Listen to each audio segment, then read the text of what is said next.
Olá pessoal, bom dia, boa tarde, boa noite, tudo bom? Estamos de volta com mais uma aula de introdução à heresiologia e hoje nós vamos falar sobre heresia propriamente dita, tá pessoal? Então, introdução porque a gente está apenas superficializando os conceitos, tá bom? Não estamos entrando a profundo aí das 11 religiões, nem das seitas ou grupo e nem das heresias específicas, tá? Caso você queira, estamos com um módulo aí de 6 meses, tá? Um intensivão de seitas e heresias com certificado, tá? Direitinho, tudo certinho. Então são 6 meses de intensivão e eu prometo para você que ao final desse curso você vai estar um completo, um perfeito herege, tá bom, pessoal? Então, caso você tenha interesse, faça o seu comentário. E aproveitando o ensejo, tá? Aproveitando esse ensejo, dê uma curtida, compartilhe o nosso vídeo, tá? Inscrevam-se no nosso canal, ative o sininho para poder você ficar por dentro aí de tudo que está acontecendo aqui no nosso canal, tá bom? Então não se esqueça, estamos na aula de número 4, o nome do nosso canal é Informando para Transformar, tá bom?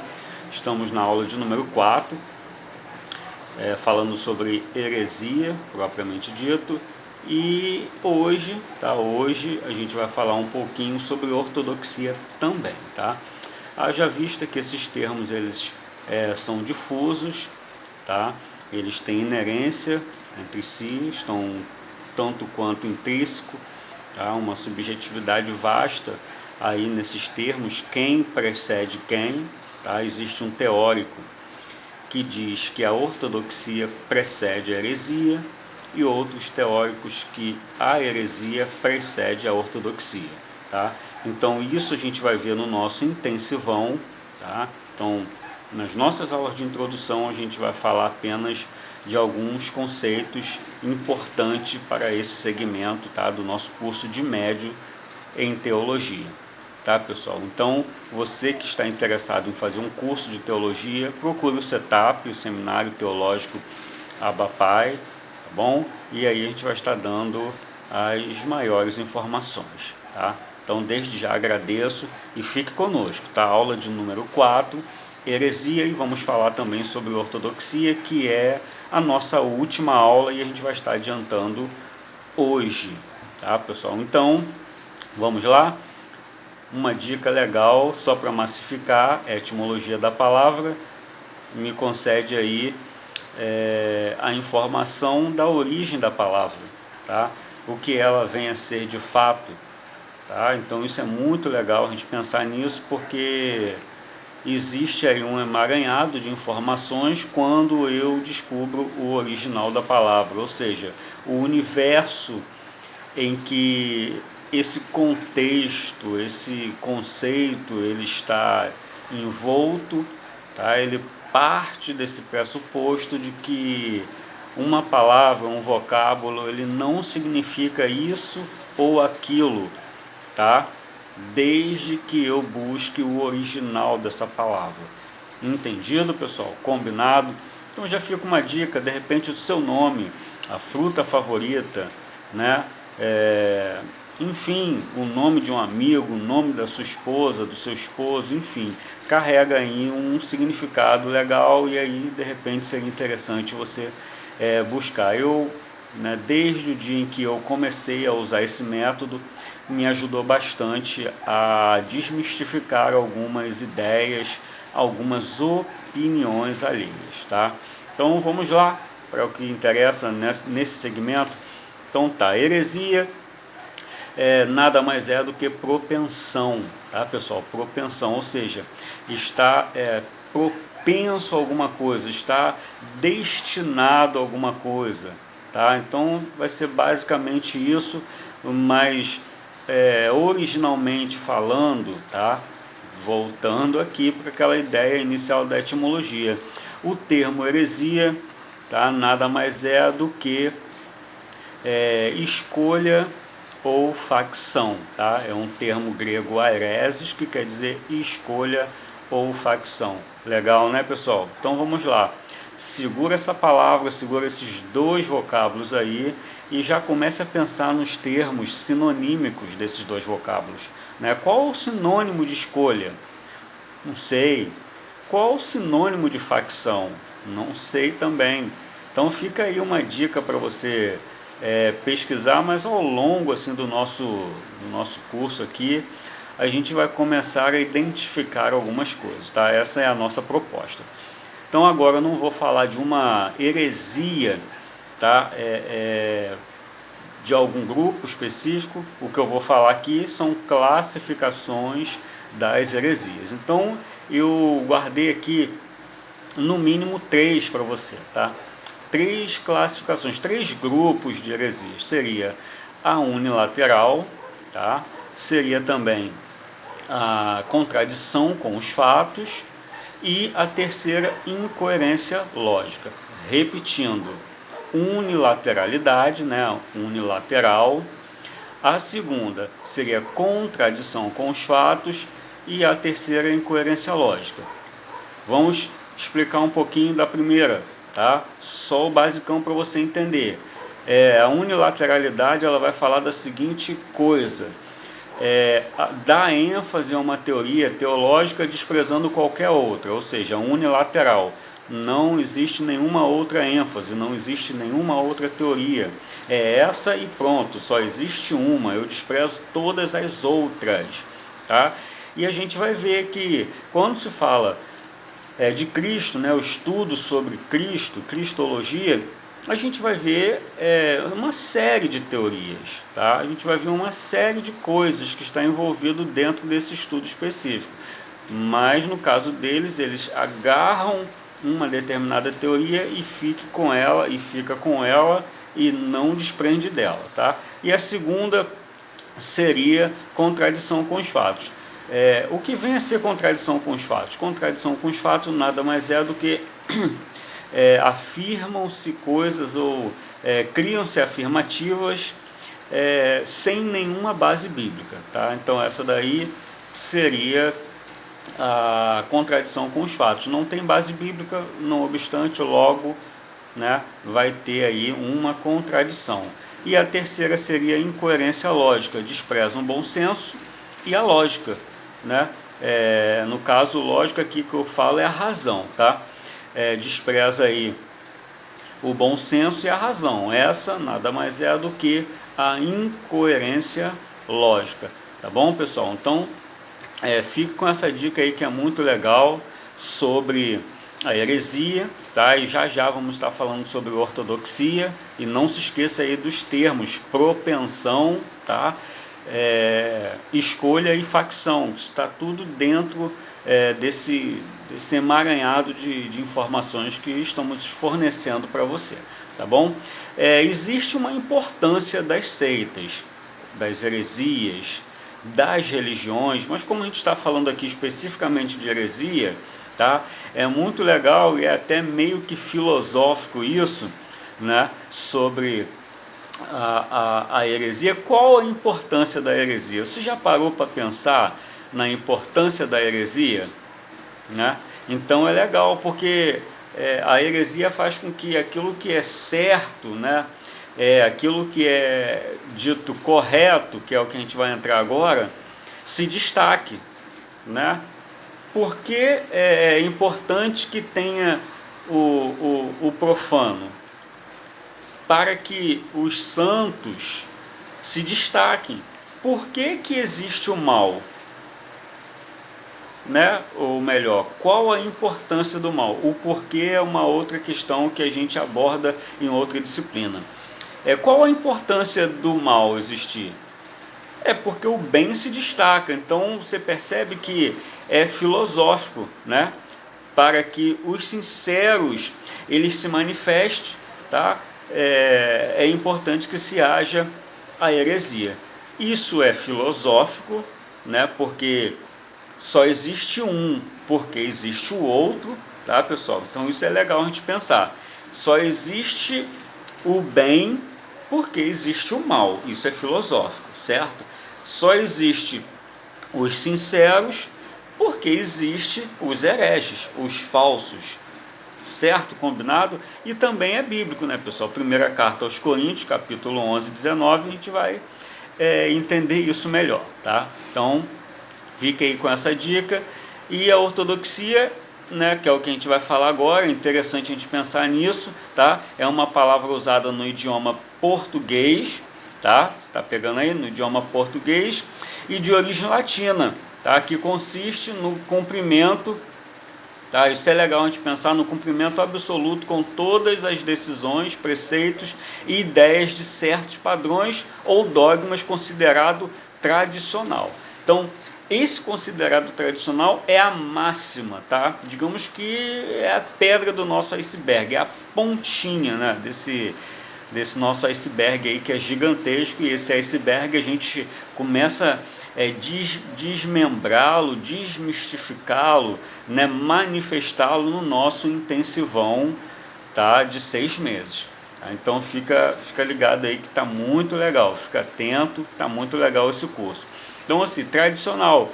Por que tradicional, pessoal? Porque a ortodoxia, ela é tradicional, tá? Ela é tradicional. Então fique ligado nisso. Então, lembra que eu falei no início, quem precede quem? Então há quem diz, tá? Existe um teórico, isso a gente vai falar no intensivão, que ele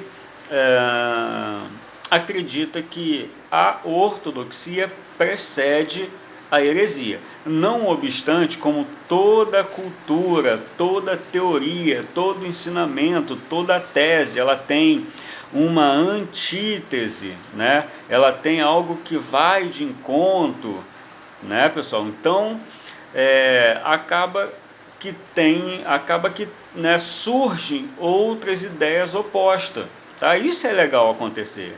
Isso se chama subjetividade, né? Isso é legal acontecer porque Boff, né, vai dizer que todo ponto de vista é vista por um ponto. E isso é real, isso é verdade, né, pessoal? Então, como eu olho de um jeito, você vai estar olhando de outro. Então, é basicamente isso, tá? Então, não é o que eu quero tratar hoje, então vamos voltar para a nossa aula. Então, a ortodoxia, tá? A ortodoxia, no original, ela orto, tá? Mais doxa. Orto quer dizer reto, orto quer dizer direito, orto quer dizer justo, orto quer dizer correto, tá? Então vamos lá, se eu repetir a palavra, vamos tentar de novo aqui. Seria reto, correto, direito, justo, tá? Então, e os outros vocábulos sinonímicos aí, tá, pessoal? Então, e já doxa seria glória ou opinião. Então vamos juntar aqui, doxa seria glória ou opinião, e orto seria reto, correto, direito. Então vamos lá, vamos pegar só uma palavra, perfeita, ou direita, ou correta. Vamos pegar a correta aqui. Então, ortodoxia seria o que? Seria glória correta, ou opinião correta. Isso no seu sentido original etimológico da palavra, tá?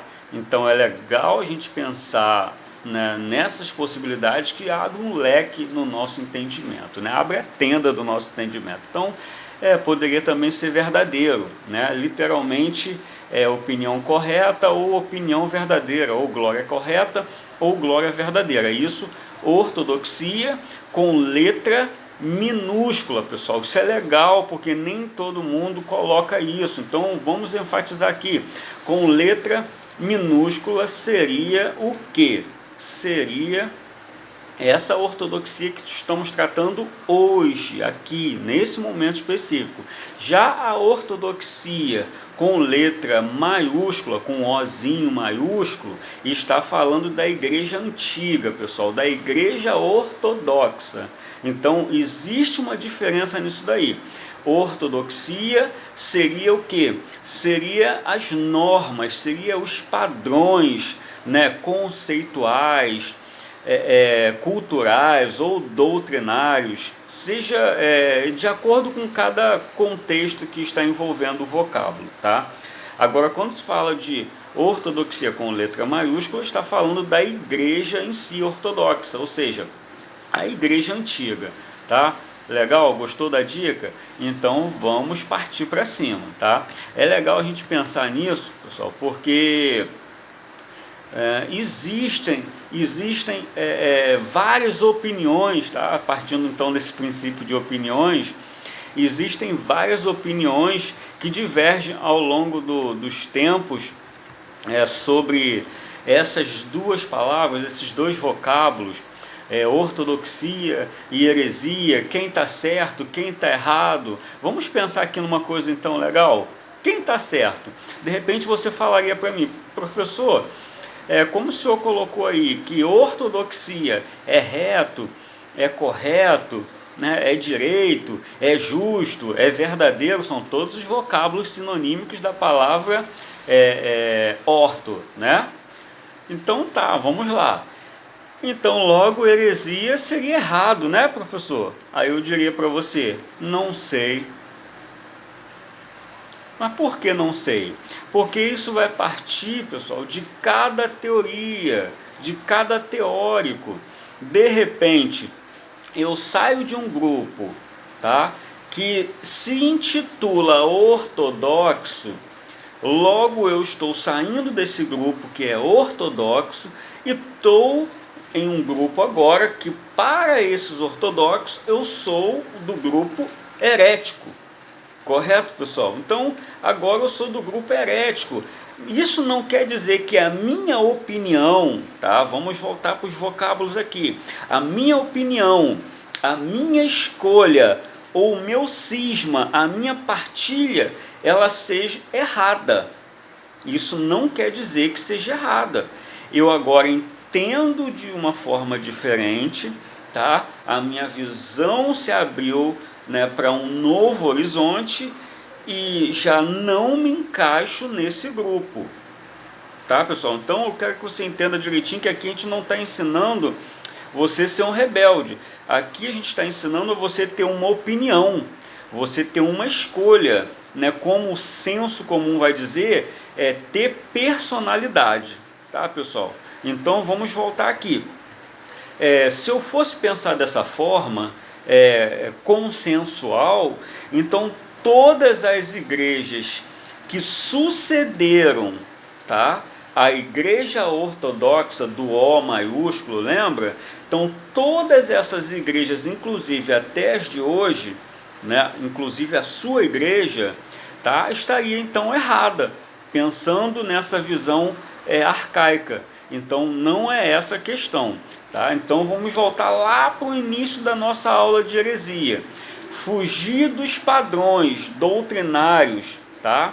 Dos padrões, digamos, reto, correto, que estão interpretados de acordo com as sagradas escrituras, tá? Então esse sim é o herege. Ele fugiu das sagradas escrituras, tá? Então o termo heresia, ele vem lá dos primórdios da nossa história, né, cristã, da nossa teologia cristã, que vai dizer que todo aquele que saiu da ortodoxia, da igreja ortodoxa, ele é considerado um herege, tá, pessoal? Então é legal a gente pensar nessas possibilidades, porque se tratando de um conceito cristão ortodoxo, tá? O cristianismo ortodoxo, aí a gente vai chegar a essa conclusão, de que todos os que saem desse grupo são herege. Então, dentro desse pressuposto cristão, a heresia nada mais é, tá, do que aquele que fugiu dos padrões, dos preceitos do cristianismo, tá? Então vamos pensar aqui numa coisa legal também. O cristianismo, ele não é a religião mais antiga. Não sei se você lembra, a gente falou qual é a religião mais antiga, seria o hinduísmo. Então logo o cristianismo, ele é herege. Então ele não é tão ortodoxo assim como ele fala, né, pessoal? Há de convir que eu tenho razão. Então Por isso que até hoje não se pode definir quem precede quem, se é a ortodoxia ou se é a heresia. Tá bom, pessoal? Então fique com essa dica legal, tá? E essa é a aula 4, tá? Não se esqueçam aí de dar o seu likezinho, tá?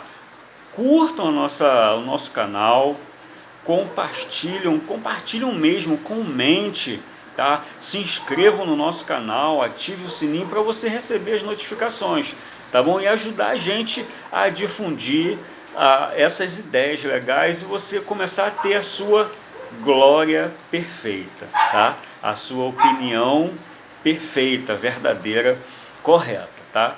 Então que Deus abençoe a todos, em nome de Jesus, e até o próximo vídeo, tá? Vamos estar falando aí de os ismos, tá? É uma coisa legal também, vamos estar falando dos ismos, tá? É um termo filosófico, a gente vai estar falando aí também das heresias cristológicas, vai ser muito legal, tá, pessoal? Mas deixa isso aí para o próximo vídeo e até mais.